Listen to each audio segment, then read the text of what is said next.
Hello, welcome to a Mr. Barnett Screencast. Today we're going to be doing the statue edit, which is going to talk about overlays and saving your selection and doing some opacity sliders for some transparency. So let's go ahead and get started. First thing we're going to do is go ahead and grab our photo. Our background photo is the statue right here, so we're just going to copy it from Classroom. We'll go on into Photoshop, File New, go up to Clipboard, and press Create. Okay. And then edit paste will get your photo in there. So what we want to do is we're going to end up getting, we want our background layer, and then we're going to need two layers that become overlays, and we're going to use kind of like some space looking layers. So what I'm going to do is go back to Google and search for galaxy. I kind of want some colorful space looking things. And then we're going to go to images. And then from here, what we want to do is choose kind of a nice colorful one. However, a lot of times they start out really small. So to make sure you're getting a nice quality photo, click the Tools button and change the size drop-down slider. And usually if you just set it to large, you should be getting pretty high quality ones. However, when you click on them, double check and make sure that they actually look high quality. So sometimes when you look at them, like this one looks pretty good. See, this one's having trouble loading. So don't copy it until it's loaded. That's what this little gray bar is down on the bottom. The other thing is some of them will never load. So like this one's kind of like low quality down here.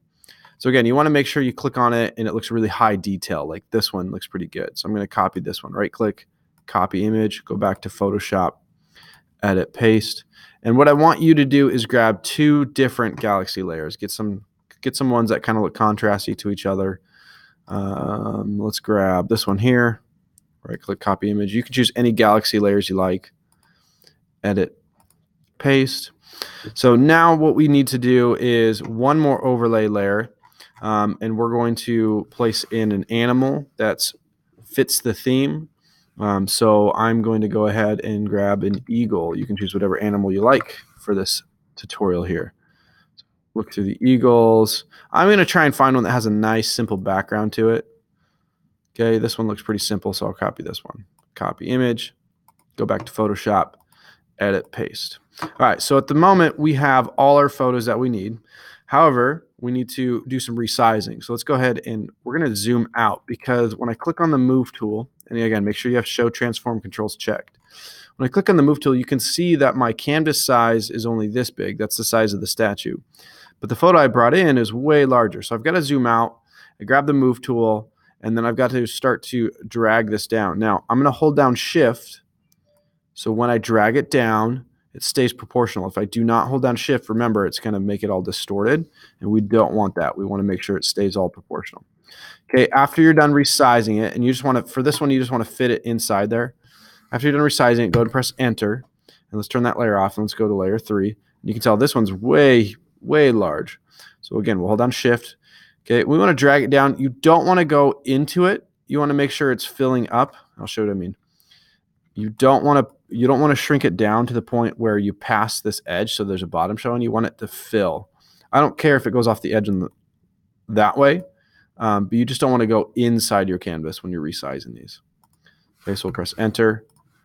Okay, and then this one again, it's a little too large here. So this one I can only shrink down about that far, because if I go any further, it's going to cut in like that. So we'll go right about there and press enter. Okay, and then you can center them up, choose whatever part of it that you want, and turn that layer off. All right, so now we're going to do all down. So we have just the background layer, and we want to start with layer 1. And what we want to do is select the statue. So multiple ways you can go about it. You can use the magnetic lasso, you can do a magic wand, quick selection tool, any of those things. I'm going to show you a new one, and this is a little trick that's built into Photoshop that sometimes works and sometimes doesn't. So we're going to go to the quick selection tool, and we're going to make sure we're only selected on this layer, and we're going to press the select subject button. Okay, and you're going to see it's going to think for just a second here. Okay, and what it's going to do is it's going to automatically outline your subject for you. This only works well if you've got a photo that has a really simple background. Maybe the background's blurred out, there's not a lot of colors going to it. And sometimes it'll give you some errors. So already I'm looking and I can see inside my statue here, it had trouble selecting these little blue areas. So I've got to go in with my brush and I've got to fix those. Okay, so we want to make sure we're getting rid of these ones right there. So there's a little one there and there's a little one right there.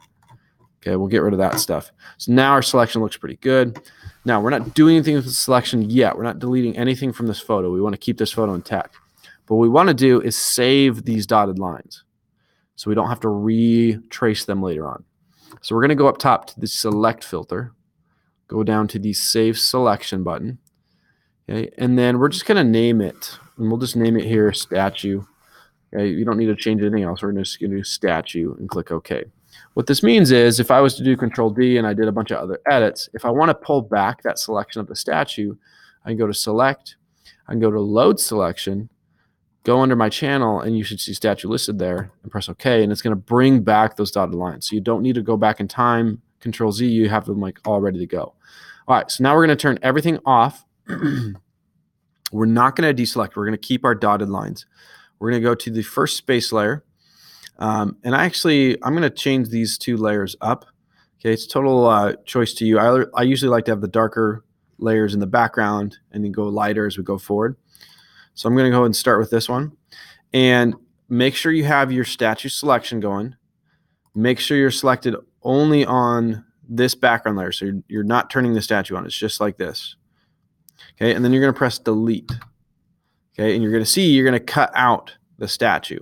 Okay, we'll go ahead and move up to layer 2 and turn that one on and press delete again. So we're just cutting out the shape. Okay, the eagle one's a little different, so we're going to come back to that one in a second. Now what we're going to do is we're going to turn all 3 of those on. Okay, that looks really good. I'm going to do Control D here so we're not selecting anything anymore. Okay, and then what I want to do is I want to be able to see all 3 layers at the same time. So I'm going to go to the very top layer. And I'm going to go to this opacity slider, okay, and I'm going to change it from 100. I'm going to start bringing it down until I start to see the background, the one behind it. Okay, so I might go, I want to keep this one pretty bright, so I might go around 60. Your photo might be a little different than mine. I'll go to layer 3, same thing, slider. I'm going to start bringing that one down so I get some of that blue sky and clouds back kind of down in this area. So you're kind of making like a surreal looking photo with multiple opacities kind of looking through it. Okay. Now what we're going to do is deal with the eagle layer. Okay, so what we want to do is grab our move tool. I'm going to make sure this actually is all fitting inside so I have areas like this. Okay, I want to select the background. So we're going to do that trick we did before. We'll grab the quick selection tool. We'll press the select subject button. Okay, I'm going to do a quick analyzing of the edges, see how well it did. It looks like we're missing some of these areas in here. So if I change my brush size down almost all the way, we should be able to kind of fix these up. Now, I'm not going to bother with this too much right now because I don't want to bore you with my selections.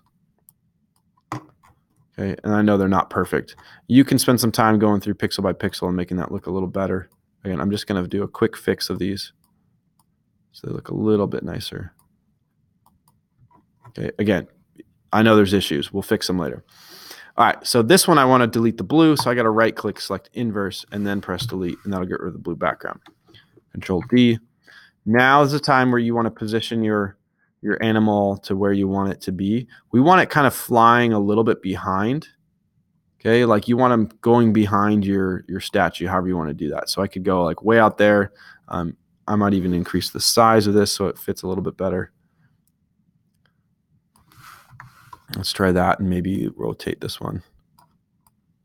Make him flying out of there. It looks really cool. Okay. Now what I want to do is get him behind the statue. So what we need to do is load selection, go back and load the statue, and press delete. Now, once you do that, you can't move the eagle anymore, or whatever animal you chose. You can't move him anymore once you delete it. So make sure you position him first. Okay, and again, we want it to kind of look like it's surreal, so we're going to slowly drag our opacity down so it's just kind of faint in the background like that. So that right there is your statue edit. So again, you're having your statue layer. You're going to have your 2 galaxy background layers plus an animal. you need to make sure you save that selection and mess with your sliders, and this should be your finished project. Once you're finished with this, make sure you save it to Drive file stream, and then you can do one of your own with the same amount of layers and turn both of those into Classroom. Thanks for watching.